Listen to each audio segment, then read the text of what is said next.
imaginarse los cambios o realizarlos sin inercia es mucho más fácil que lo que realmente tenemos entre manos en lo que van a contar las chicas ahora. Cambiar un sistema educativo formal en cualquier lugar del mundo es muchísimo más difícil que iniciar modelos disruptivos totalmente distintos. Lo que vamos a presentar ahora es un paquete de ideas que viene de Marco en general, pero la cotidianidad de lo que implica estar con 200 docentes formados en otra forma y con 1000 alumnos que históricamente venían a un colegio para aprender una cosa diferente o una forma diferente de educar, que implica también compromiso con las familias. O sea, lo que hemos logrado es relativamente poco con respecto a lo que se podría hacer afuera, y a mí ese tema me parece que es un tema preocupante, porque si los sistemas no son capaces de acomodarse rápidamente, un tipo más vivo sale de afuera sin ninguna inercia y arranca mucho más rápido y con menos dificultades. Un poco lo que decía al principio, la población estudiantil de cada grupo que constituya lo que en términos generales llamamos un colegio, es muy heterogénea y es más fácil tomarla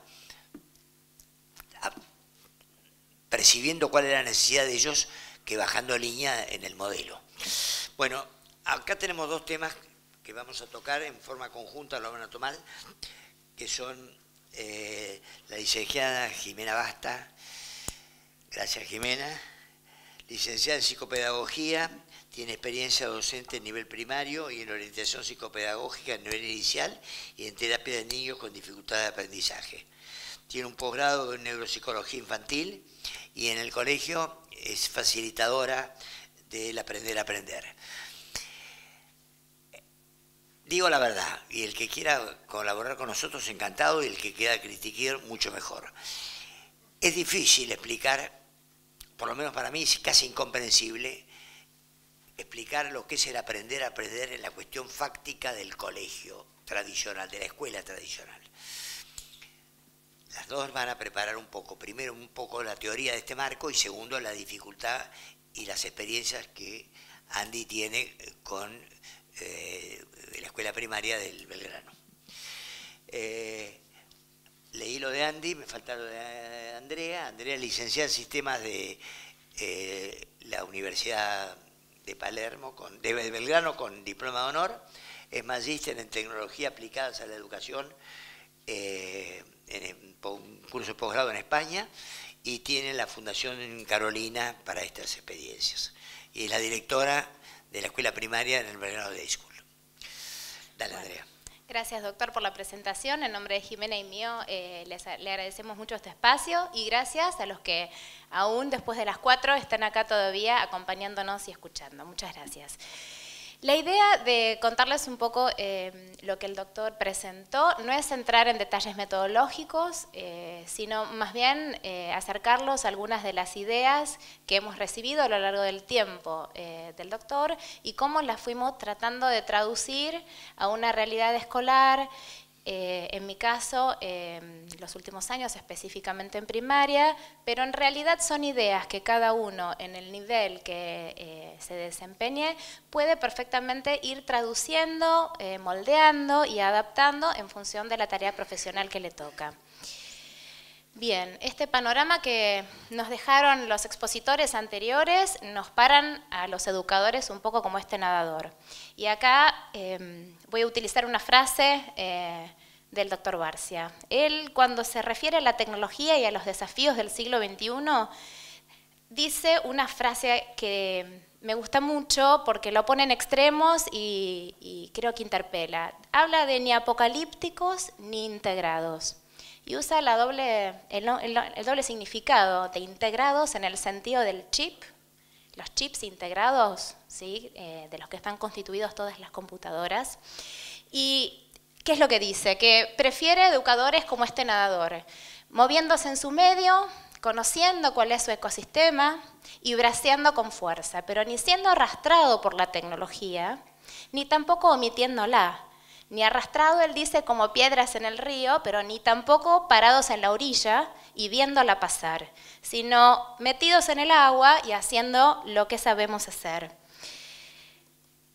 Una de las ideas que compartimos un poco en la presentación del doctor Igarza es la situación de la nube actual. Yo los voy a llevar un poquito para atrás, algunas décadas, y la verdad es que la tecnología nos fue sorprendiendo desde los 80, la panacea era el multimedia, después en los 90 apareció la Web 2 y los productores de contenidos empezaron a atravesar la web de manera permanente, nacen los prosumidores, quienes consumen y quienes producen.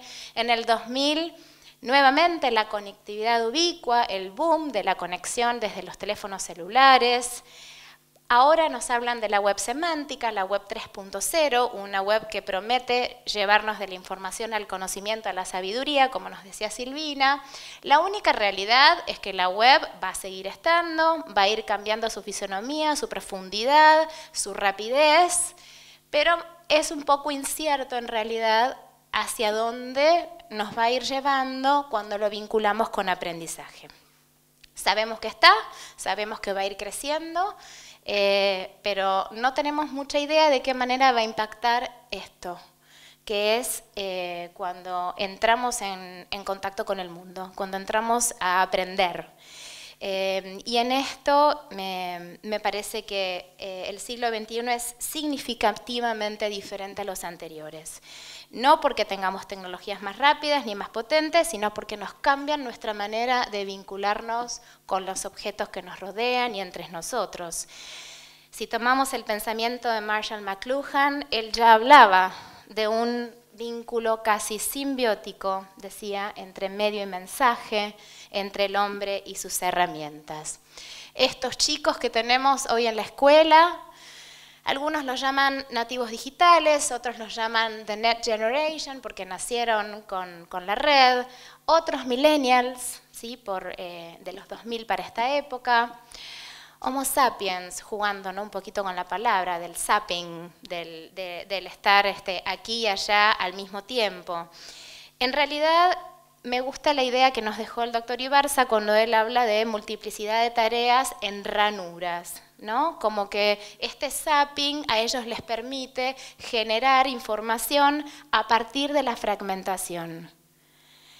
Eso es una competencia bastante difícil, sobre todo cuando esas microfragmentaciones no son solamente textuales, sino que son un poco de video, un poco de audio, un poco de imagen, cuando son metadatos. La realidad es que viven estos chicos aprendiendo de manera informal mientras juegan. Para ellos jugar y aprender, por lo menos en el ámbito informal, no digo cuando están en el espacio del aula, pero sí cuando lo hacen de manera natural, es lo mismo. No entran a Internet como nosotros, viven en el Internet. Es un continuo, permanente, es circular de manera permanente entre el mundo analógico y el digital, sin bordes realmente marcados. Nos preocupa, dígonos como educadores, ¿no? La brecha digital que se genera entre alumnos. Sabemos que hay una brecha digital entre docentes y alumnos por una cuestión generacional, incluso entre docentes, con distintas formaciones, con distintas experiencias, algunos con distintos recorridos profesionales. Pero ¿por qué hablo de la brecha digital entre alumnos? Porque esta manera de acceder al conocimiento, de vincular estructuras de conocimiento nuevas y ir generando, ¿no? Un desarrollo de pensamiento secuencial, que podríamos decir que era quizás la época 1990 cuando arrancó la web, y la web era ir a un lugar a buscar una información de texto y recuperarla, ya está como vieja. Y en su lugar se aparece, chan, chan. Muy bien, este zapping que yo les decía. Combinar distintos canales simultáneos. Bueno, no tan simultáneos, en realidad son casi concurrentes, porque es imposible todo al mismo tiempo, pero sí ellos van pudiendo saltar de un momento a otro y construyendo, estructurando sus ideas. Aún, como les decía, entre canales que no son estrictamente textuales. Esta generación que está en la escuela, que los vemos todos los días, cómo aprenden y cómo se manejan, ya está ingresando de alguna manera al mercado laboral, si no lo hace ya, lo hace en poquitos años, al mercado, digamos, de la adultez, más que el mercado laboral. Puede ser el académico, puede ser el de la vida familiar. Y la realización personal de esta gente que se suma al mundo persigue diferentes ideales, digamos. Prefieren sentir realmente sintonía con el medio. Uno cuando propone a los chicos algún tipo de trabajo desde lo social, desde lo medioambiental, desde el servicio, hay una sensibilidad distinta. Distinta desde lo global. Quizás en lo local no estamos diciendo que somos mejores portadores de valores que lo éramos antes, para nada. Pero sí me parece que el acceso que tenemos hoy a ser ciudadanos globales hace que los chicos lo traigan puesto, lo traigan consigo. Y demandan de manera diferente, por lo menos los espacios de aprendizaje y cómo se los presentamos. Esta generación entonces que está ingresando a nuestras aulas requiere que dejemos de mirar en cuanto a soluciones y espacios por el espejo retrovisor. Si vamos a ir hacia adelante, si los vamos a estar preparando para hoy y para el futuro, miremos para adelante. Vuelvo con Marshall McLuhan. Él, en esa cita creo que deja muy claro cuál debiera ser la posición de esos adultos nadadores que tenemos que ir por delante, que tenemos que ir dominando el espacio, entendiendo que el sistema, esa ecología que decía el doctor Igarza, ese ecosistema que nos rodea cambió y que por lo tanto tenemos que sabernos mover en ese ambiente para poder ofrecer oportunidades distintas a los chicos. Este es el tipo de alfabetización a los cuales tienen que acceder desde lo más rudimentario, como es hoy manejar un auto con ese tablero y con ese nivel de acceso. Yo creo que si cuento la cantidad de máquinas conectadas a Internet en ese tablero son más de 10, o en cualquier otro ámbito académico en donde tengan que desarrollarse. No asusta este tipo de mediatización de la información a esa generación. El tema es cómo generan esas conexiones, esas habilidades cognitivas que mencionaba Igarza, para poder hacerlo de manera eficiente y para poder, digamos, ser ellos dentro de una competencia importante a nivel de creatividad que van a tener en las distintas áreas en donde se desenvuelvan. Y acá la dejo a Jimena con un viejo conocido.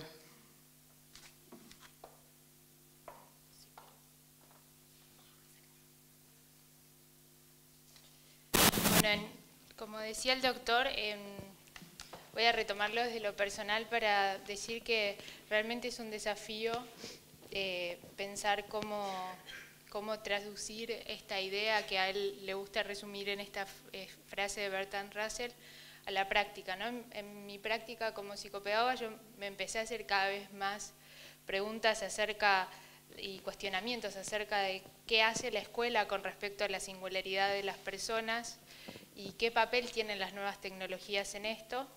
Y en esa búsqueda tuve la buena fortuna de encontrarme con el doctor Tacchini y sus discusiones amables y constructivas, y con un grupo valioso de personas con las que puedo pensar, investigar y construir. Eso que nadie sabe cómo hacerlo, o sabemos poco. Entonces, retomando esta frase de Bertrand Russell, que el doctor sintetiza como la idea guía de aprender a aprender, yo me focalizaría en la última parte que dice: entendemos todavía la educación como una transmisión de conocimientos convenidos. Sería mucho mejor desarrollar hábitos mentales de carácter científico. Esta idea de Bertrand Russell forma parte de un conjunto de ideas de una época que inspiró lo que se llamó la corriente filosófico-pedagógica de la Escuela Nueva, que suponía un sujeto activo, se centraba sobre la persona, sobre sus intereses, principalmente a través de la acción y de la experimentación en el contexto. Esto lo hacía como rechazo a una etapa anterior en la que primaba el enciclopedismo, el memorismo y la falta de interacción. La escuela entonces debía permitirle pensar y actuar a la persona a su manera, de modo de favorecer el desarrollo espontáneo.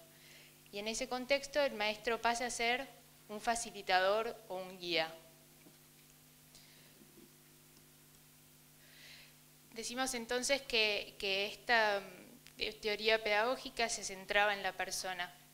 Pero ¿cómo interpretamos esta, digamos, formación de hábitos mentales de carácter científico que señalaba Bertrand Russell? Naturalmente las personas aprendemos desde nuestro propio interés, desde la pregunta que surge de la necesidad de dar respuesta a nuestros propios interrogantes, descubriendo, experimentando, generando procesos de prueba y error, entre otros modos de interactuar con el mundo. Que puestos a prueba, que puestos como práctica habituales en la forma de acercarse a la realidad, promueven el desarrollo de competencias y disposiciones que están a la base del pensamiento científico.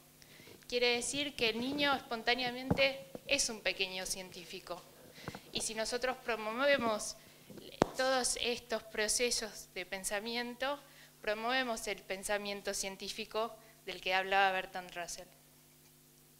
En el ámbito formativo significa promover una actitud abierta y comprensiva, limpia de prejuicios, dispuesta siempre a poner las ideas a prueba y a modificarlas, no solo de conformidad con la experiencia misma a través del intercambio con el medio, sino también a través de la propia reflexión sobre el accionar o sobre el pensamiento, ya sea propio o de otros, ya sea pares o docentes. Y si bien este no es un planteo novedoso, nos encontramos a veces con paradojas, a veces no, con la mayor frecuencia con paradojas como la que está satirizada en esta imagen, en la que el profesor les dice a sus alumnos que espera que sean pensadores críticos, independientes, innovadores, haciendo exactamente lo que él les dice que tienen que hacer. Y entonces el desafío más grande y el que nos convoca y nos apasiona ir poniendo a prueba es justamente pasar de lo que fue en su momento el paradigma de la transmisión crítica de la cultura a un paradigma de lo que llamamos o sintetizamos bajo la idea de aprender a aprender. Que es, aprender a aprender sería, en pocas palabras, y referido al perfil del alumno, que vamos a ver a continuación, orientarse a la formación de aprendices para toda la vida, es decir, personas que estén abiertas al aprendizaje, que sean promotoras y gestoras de sus propias experiencias de crecimiento. Esto no quiere decir que durante el periodo formativo esencial descuidemos o queden de lado los conocimientos o habilidades más básicas, como por ejemplo nombraba el doctor saber leer y escribir, o pensar desde la lógica y la matemática, o hacer las preguntas que la ciencia hace. Muy por el contrario, estas alfabetizaciones básicas son el cimiento fundamental de un vehículo a través del cual desarrollar habilidades y competencias más complejas, como así también el desarrollo de disposiciones y actitudes más generales. Entonces, lo que decimos es eso, ¿no? La formación integral de la persona tiene que abarcar desde las alfabetizaciones más básicas, atravesando las competencias desde las más básicas hasta las más complejas, incluyendo actitudes y disposiciones más generales. Para dar un ejemplo de cómo esto podría ponerse en la práctica, vamos a mencionar un programa que estamos desarrollando en el colegio, no para que ustedes conozcan metodológicamente cómo se hace, sino para que vean que nuestra tarea se enfoca en tratar de traducir esto en experiencias de aprendizaje y de crecimiento para personas concretas, en un nivel madurativo concreto que es el de la escuela primaria. Entonces, en el colegio estamos desarrollando en el nivel primario, en el área de castellano, una experiencia que bautizamos Alerce, porque igual que el árbol autóctono, es un programa que no copiamos de ningún lado, sino que lo estamos generando y construyendo nosotros. Y se llama así por sus iniciales, porque es una propuesta que favorece la autonomía para leer y escribir, usando como motor la reflexión, promoviendo la colaboración y ofreciendo oportunidades de elección entre pares. En este formato en el que estamos trabajando, los chicos tienen oportunidad de reorganizar el espacio para trabajar en diferentes estaciones que son las que ustedes ven en las fotos. Entonces, durante un tiempo determinado, tienen oportunidad de elegir en qué lugar de trabajo van a estar y esos lugares de trabajo están apoyados o favorecidos por el uso de tecnología. Por ejemplo, en esta de la izquierda se graban y se escuchan, a la derecha pueden buscar información en entradas a internet preseleccionadas por el equipo docente o pueden acceder a bibliografía en papel. El uso de la tecnología tiene el objetivo de brindar feedback al alumno acerca de cómo se está desempeñando sin la necesidad de la intervención del docente. Y eso libera al maestro para que pueda dedicarse en pequeños grupos, como se ve arriba a la derecha, para leer con pequeños grupos según sus necesidades. ¿Por qué traemos este ejemplo?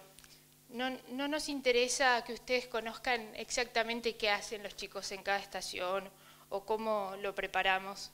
Lo que queremos mostrar es que se están trabajando, como veíamos en el cuadro anterior, las alfabetizaciones básicas, porque hay lectura, hay escritura, hay alfabetización digital, pero también se están promoviendo competencias y disposiciones más generales, como la capacidad de realizar elecciones de acuerdo al propio interés o necesidad.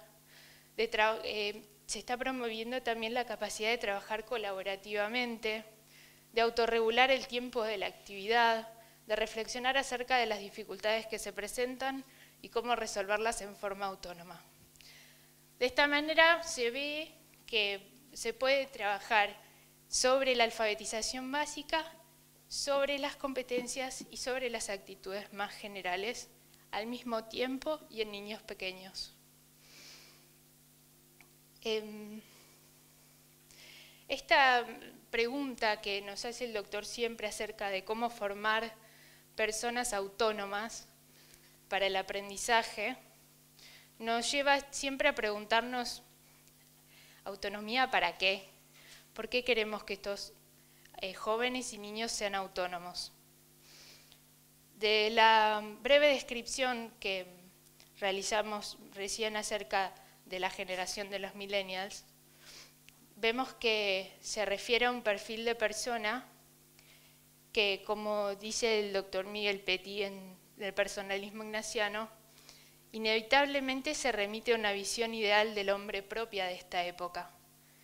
Es un hombre libre, autónomo, más socializado que nunca, artífice y creador de su propio destino, orientado a la búsqueda de la felicidad y la realización personal a través de su participación en la comunidad global. Esa es nuestra visión del hombre ideal actual, y de ahí extraemos o pensamos en el perfil de persona que estamos formando.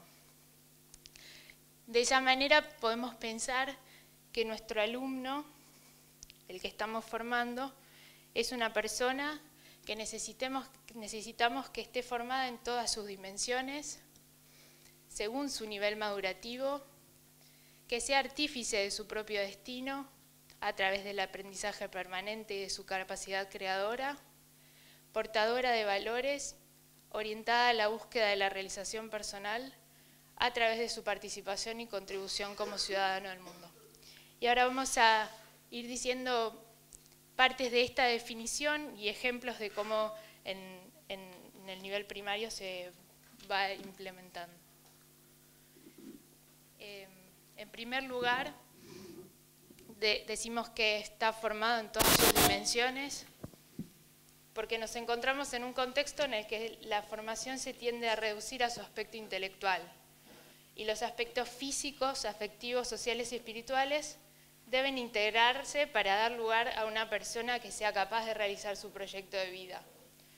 ¿Cuántas personas bien preparadas a nivel académico nos encontramos en nuestros ámbitos que son brillantes, pero que, por ejemplo, no pueden trabajar en equipo o no pueden encontrar un sentido comunitario de su accionar?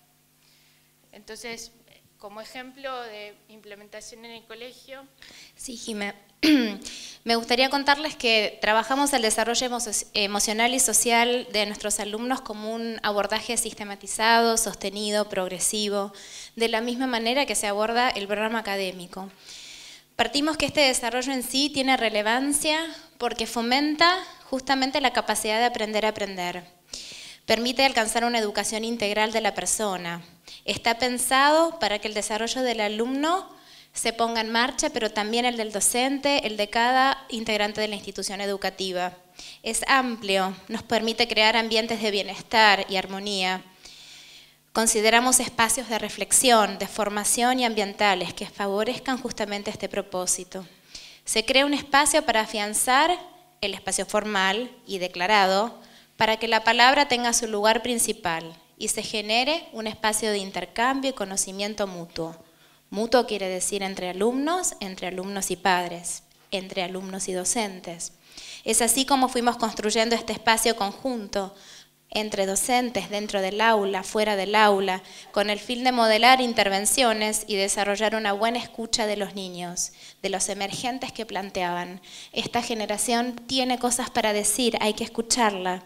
A través de la circulación de la palabra nos posibilita conocernos, intercambiar, saber cuáles son sus motivaciones, poder poner en palabras qué les interesa, cómo encauzar sus expresiones, sus actuaciones, sus intereses. Se fue desarrollando un seguimiento de este proceso, muy personalizado de los chicos, tanto a nivel afectivo, social, académico. Se desarrollaron estrategias, todo esto lo pusieron en marcha los docentes para profundizar su mirada de la dinámica grupal, de la dinámica de cada uno de ellos. Según el nivel,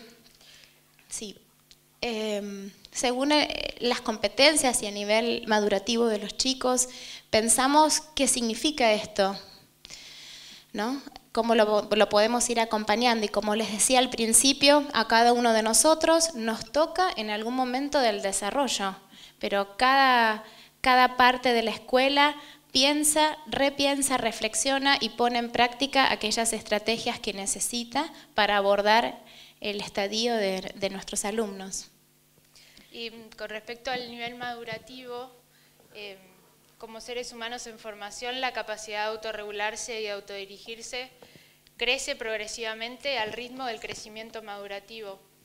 Hoy las neurociencias han desarrollado conceptos como el de funciones ejecutivas para dar cuenta del correlato neurofisiológico implicado en la capacidad de desenvolverse en forma autónoma.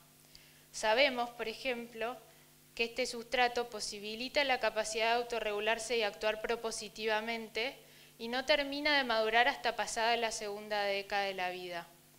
El espacio de formación no puede ignorar esta información de la ciencia y además tiene que respetar, acompañar y promover esta capacidad siempre al máximo de lo que la persona pueda dar en cada etapa madurativa. Decimos también que la persona es artífice de su propio destino y nos encontramos con cuántos jóvenes que al egresar de su escolaridad obligatoria no saben qué hacer con su decisión vocacional. Y pensamos que para acompañar en el ámbito formativo, los alumnos tienen que tener el hábito de elegir como una consecuencia de la práctica cotidiana. Nosotros acabamos de ver un ejemplo muy sencillo, pero que un alumno de 6, 7 u 8 años pueda elegir en qué estación de trabajo va a dedicar sus próximos 10 minutos, es un hábito, es una acción de elección que forma hábito. Entonces nuestra escuela tiene que llenarse de procesos de elección en su trayecto formativo y no seguir formando en la conformidad de las consignas. Decimos también que es a través del aprendizaje permanente, quiere decir una actitud proactiva con respecto al aprendizaje, que conecta a la persona con su deseo de aprender y que comienza mucho antes también de egresar de la escuela obligatoria. Ahí tenemos ejemplos también en el colegio con respecto al club de diseño. Sí, ciudadano activo del mundo, portador de valores, en realidad respondiendo también a la edad de nuestros alumnos, cada uno en el ámbito que pueda y con la dimensión que pueda, pero generar espacios en donde se conecten con el deseo de aprender es fundamental. Sí, los ejemplos autodirigidos, digamos, más que nada, son algunos de los que mencionó Silvina en su presentación. Tenemos grupos de alumnos autogestionando sus propios clubes, clubes de diseño, clubes de moldeado de papel, de origami, los clubes de inventores. Darles espacios en donde ellos puedan realmente desarrollarse libremente y manifestarse aprendiendo a partir de sus propios intereses. Ahora sí. Otro aspecto a tener en cuenta es el proceso de diseño, que comienza con una pregunta, que comienza con tratar de entender algún aspecto de la vida, dejarlos que indaguen, que pregunten, que saquen su curiosidad. Luego hay un momento de producción, de creativa, en donde disponemos de los recursos y de los estímulos que necesitan para poder desarrollarse, generar producciones. Y también hay un momento de evaluación, de entender por qué no anduvo, por qué falló, qué nos falta, y retroalimentar así el proceso. Los procesos de diseño, y hay mucho escrito en Design Thinking, puede tener 3 pasos, puede tener 5, 7, no importa. Lo que sí importa es poder acercarles a los alumnos un esquema de pensamiento, una manera de abordar los problemas que a ellos les interesa resolver. Y lentamente se va colando cuáles son los distintos contenidos, habilidades, disposiciones que sí nos interesa modelizar y que sí nos interesa empezar desde chiquitos a trabajar en función del perfil de la escuela y de las distintas áreas disciplinares. El papel del profesor es crear las condiciones para la invención, en lugar de proporcionar un conocimiento ya hecho. Esta cita de Simon Papert, discípulo de Piaget y una figura muy importante para todos los que estudiamos sistemas, es el creador del logo, ni más ni menos, ya nos posicionaba en la importancia de que los chicos aprendan haciendo, construyendo. Y ahí es donde empiezan a salir las voces individuales, las rutinas que cada uno necesita para acercarse al conocimiento, que son distintas, que son personales, que el docente va entendiendo y atendiendo, evaluando para el aprendizaje, no posterior, sino para acompañar ese proceso. Podemos llamarlo feedback formativo, podemos llamarlo evaluación en proceso, pero son las instancias en donde el docente puede intervenir y debe hacerlo, pero a partir de la construcción que está haciendo el alumno en su propio proceso. Jimé. Como 3 últimas características mencionamos que es una persona portadora de valores, porque se forma en el contexto de una comunidad que privilegia determinados valores como parte de la formación integral. Y ahí tenemos ejemplos de desarrollo de programas de formación en valores.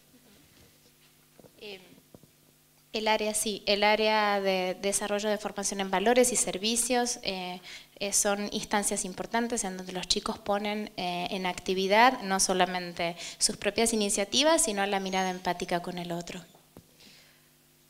Orientado a la búsqueda de la realización personal, que nos lleva a preguntarnos esto, ¿no? ¿Para qué formamos a nuestros alumnos si no es para colaborar en el descubrimiento y la construcción de su sentido de ser en el mundo? Y por último, a través de su participación y contribución como ciudadano del mundo, porque en el sentido de la acción creadora personal que impacta en la comunidad local y global, y eso implica un fuerte compromiso social. A modo de ejemplo, y retomando el cuadro que les presentó Jimena, dispuesto como habilidades y destrezas del siglo XXI, acá está planteado de manera similar en 3 grandes columnas: conocimientos, habilidades, competencias, disposiciones y actitudes. Y vamos a encontrar desde las habilidades y destrezas básicas, contenidos, alfabetizaciones de base para empezar a construir, y otras que vamos empezar a mechar y a tener en cuenta en el momento de desarrollar cualquier programa, cualquier actividad con los chicos. Cuestionar sensibilidad estética, comunicación, colaboración, curiosidad, creatividad, poder relacionarse con otros, poder hacerlo en bienestar y en crecimiento personal, y la capacidad de autodirigirse. Las primeras columnas son más tradicionales, quizás la del medio y la tercera son aquellas en donde tenemos que prestar más atención para no caer en una, digamos, en una dirección unívoca docente-alumno en el momento del aprendizaje. Citamos también como una publicación importante y que nos guía de la misma manera que existe la de bibliotología que nos contaba Silvina. El Horizon Report también habla de lo que son las tendencias a nivel de escuelas, también lo hace a nivel universitario. Este consorcio publica sus reportes focalizados incluso geográficamente, a veces tomando escuelas de América, escuelas de Europa, Asia, etcétera. Pero lo importante me parece cuando uno remite a este tipo de fuentes es empezar a pensar hacia adelante y ver de qué manera, de manera digamos paulatina, puede ir adaptando los trayectos de cada una de las instituciones a las cuales se pertenece para acercarse a estos espacios que se van conformando como tendencias fuertes. No hay recetas, no hay caminos únicos, hay simplemente la capacidad de poder leer el contexto, mirar un poco qué está pasando en el mundo y cuáles son las líneas globales y de qué se está hablando cuando se habla de investigación educativa en su cruce con la tecnología y empezar a orientar esfuerzos de capacitación, esfuerzos de implementación y proyectos puntuales y concretos. Algunas de las cosas que conversamos durante la presentación tienen que ver con un alumno como el centro de aprendizaje, tiene que haber aprendizaje como un proceso social, rescatar siempre la pregunta y el descubrimiento del alumno, pensar en espacios extendidos. Espacio extendido puede ser la biblioteca, pero también son los espacios virtuales, pensar la evaluación para el aprendizaje y siempre la vinculación con la realidad. Ahí es donde necesitamos tener el anclaje fuerte para que el aprendizaje sea significativo. ¿Qué respuestas podemos idear entonces desde la innovación que se vinculen con la tecnología digital de hoy? Estos son algunos de los ejemplos de proyectos que desarrollamos en la escuela. Concepto de blended learning o aprendizaje combinado, trabajando aulas virtuales en un modelo en el cual no hay estrictamente modelos presenciales y momentos digitales, sino que el aprendizaje fluye entre estos espacios de manera permanente. A eso llamamos aula extendida o espacio virtual extendido, tratando un poco de generar el mismo ambiente que tienen esta generación de millennials cuando se manejan en su ámbito informal, familiar, recreativo. El uso de dispositivos personales, ahí citamos a Jonas en herramientas de la mente. La idea es traer los dispositivos no por los dispositivos mismos, sino para que nos liberen y para que nos permitan acercarnos al mundo a través de lo que tienen para ofrecernos. En el caso de que el alumno traiga su propio dispositivo desde chico, nos permite ir cultivando la autodeterminación y sobre todo un acceso digital responsable de un ciudadano digital que va a necesitar entender ese mundo tanto como los peligros que tiene en su vida analógica. Salir a una participación no solamente del grupo, cuando hablamos de lo social dentro del aula, sino abrirnos a una comunidad global, poder conectar aulas de distintas partes del mundo, aprendiendo sobre la diversidad a partir del contacto real con el otro. Esto sí, en ausencia de tecnología es muy difícil hacer. Robótica y programación, aprender sobre la tecnología misma, se habla de la alfabetización digital, hoy ya no es estar alfabetizado digitalmente, poder ingresar a internet, saber hacer una búsqueda, aunque la curaduría se la dejamos en la biblioteca para que sí se vuelva algo específico, hay que ir más allá. Manejar ese tablero del auto que les comentaba quizás requiera de conocimientos mayores y el nivel de alfabetización digital que requieran nuestros alumnos para insertarse en las ciencias va a necesitar mucho de robótica y programación en el futuro. Design thinking, diseño, producción de material transmediático. La idea de que hoy se produzca, como decía el doctor Igarza, no es solamente a nivel de textual, sino que quizás parte de un texto, quizás parte de una imagen, quizás parte de un audio, pero la realidad es que esta transmedia se va uniendo, se va entrelazando para generar un mensaje distinto, en distintos niveles de profundidad también y con distintas interpretaciones semánticas. Este es un pensamiento y el otro. Con algunas herramientas podemos desarrollar el pensamiento lineal. Con otras herramientas podemos desarrollar el pensamiento no lineal, en donde hay interconexiones, donde hay síntesis, en donde hay la unión de las partes de manera creativa, remixada a veces, y en donde no hay una representación a veces de la realidad igual entre dos personas. Los dos pensamientos son válidos, pero este es el que se está dando hoy. Cuando el doctor Igarza decía la gente que está afuera, bueno, todas esas conexiones y esos miles de intervenciones por segundo que se generan en Internet está generando ese tipo de vínculos, que no son evidentes, que no están visibles, pero esto es lo que está sucediendo hoy. Entonces, ¿cuánto podemos sumar desde la escuela? Y acá me voy a permitir leer la cita, gracias Jimé, de John Dewey, no quiero errar, así que John Dewey dice así: cuando una escuela está dotada de laboratorio, de taller, de jardín, cuando se usan libremente dramatizaciones, representaciones y juegos, entonces existe la posibilidad de reproducir las situaciones de la vida y adquirir y aplicar nociones e ideas al desarrollo de experiencias progresivas. Las ideas no quedan entonces aisladas, no forman una isla aparte. Animan y enriquecen el curso ordinario de la vida. El aprendizaje se vuelve vital en virtud de su función. Hay un autor que dice que la escuela no es la preparación para la vida, es la vida misma. Y para eso tenemos que generar espacios que estén en sintonía con lo que sucede puertas afuera. Con respecto a lo que es la formación docente, es una tarea ardua, es permanente, requiere de revisiones, así como hablamos de nativos digitales, hablamos de inmigrantes digitales también. No quiere decir que no se pueda manejar la tecnología, ni mucho ni menos, pero requiere de un esfuerzo adicional. Y en eso es responsabilidad de nosotros como nadadores poder manejarnos en el medio adecuado.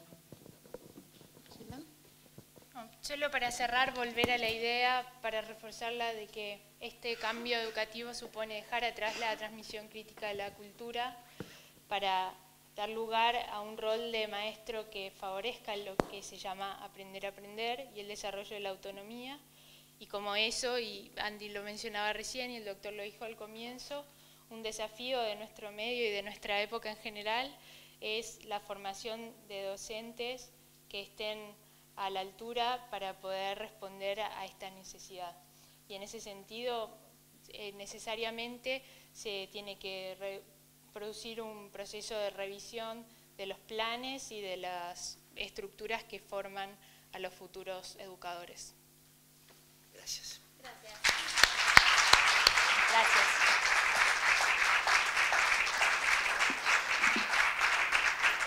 Gracias, chicas.